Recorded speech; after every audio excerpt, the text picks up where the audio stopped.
ఎప్పుడైనా దేవుడు మీరు చేయమని పిలిచిన పనికి అర్హత లేని వ్యక్తిని అనిపించుకున్నారు. బహుశా మీరు దేవుడు తప్పు వ్యక్తిని ఎంచుకున్నానని అనుకుంటారు. నేను సాధారణ వ్యక్తిని, జీవితాన్ని గడపడానికి చూస్తున్నాను. మీరు మంచి స్నేహితుల మధ్య ఉన్నారు. తెకోవా అనే ఊరిలోని గొర్రెల కాపరి అయిన ఆమోసును కలవండి. అతను దేవుని న్యాయానికి శక్తివంతమైన స్వరంగా మారాడు.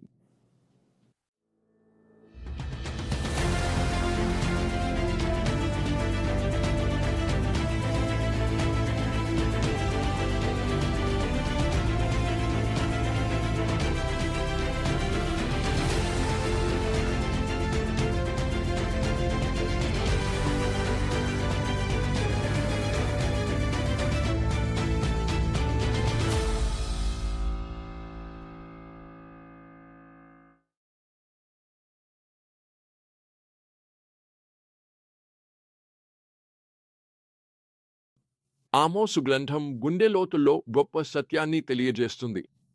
దేవుని న్యాయం ఎవరినీ ప్రాధాన్యత ఇవ్వదు.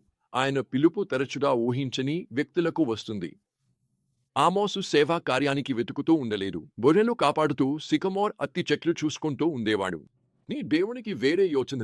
మనము ఆమోసును కలిసినప్పుడు అతను తన నేపథ్యాన్ని వెంటనే చెబుతాడు. నేను ప్రవక్త కాదు, ప్రవక్త కుమారుడు కాదు, కేవలం గొర్రెల కాపరి. అతను మత వ్యవస్థలో భాగం కాదు.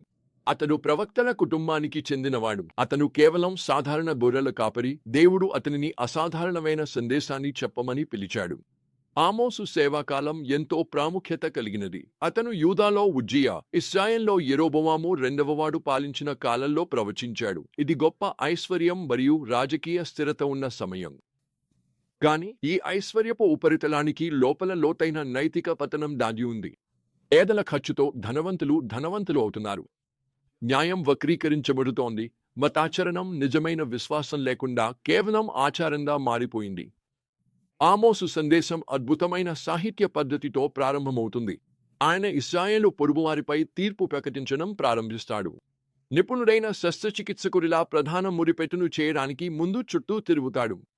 మొదట దమస్కు, తర్వాత గాజా, తూరు, ఏదోము, అమ్మోను మరియు మోయాబు. ప్రతి ఒక్కరి నేరాలకు దేవుని తీర్పు ప్రకటించబడుతుంది. ఆయన సందేశాన్ని వింటున్న ఇశ్రాయేలు ప్రజలు తలుపుతూ అంగీకరిస్తున్నారు. అవును, ఆ జనాను తీర్పుకు అర్హులు. కాని అప్పుడు మలుకు వస్తుంది. యూదాపై తీర్పు ప్రకటించిన తర్వాత ఆమోసు తన దృష్టిని ఇశ్రాయేలు మీదే కేంద్రీకరించాడు. ప్రవక్త మాటలు వారి పాపాలను వివరించేటప్పుడు మరింత గంభీరంగా మారతాయి. వారు నిర్దోషులను వెండి కోసం, అవసరమైన వారిని జత చెప్పుల కోసం అమ్ముతున్నారు. వారు పేదల తలలను నేలపై ఉన్న ధూళిలా త్రొక్కుతూ దోపిడీకి గురైన వారికి న్యాయం నిరాకరిస్తున్నారు. ఈ సందేశాన్ని ముఖ్యంగా శక్తివంతం చేసేది ఏమిటంటే, ఆమోసు ఇశ్రాయేలీయులకు దేవునితో వారి ప్రత్యేక సంబంధాన్ని గుర్తు చేస్తాడు. భూమిపై ఉన్న కుటుంబాల్లో నేను నిన్నే ఎంచుకున్నాను.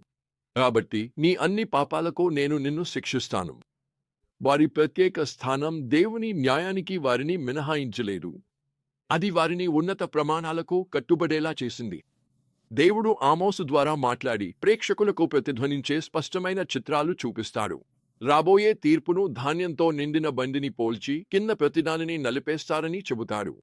తన తీర్పు తప్పనిసరిగా వస్తుందని వివరించేందుకు సింహాలు గర్జించడం, పక్షును ఉచ్చుల్లో పడిపోవడం, గొర్రెల కాపరి మేకపిల్లల అవశేషాలను మృగాల నుండి రక్షించడం వంటి ప్రకృతి ఉదాహరణలను ఉపయోగిస్తాడు.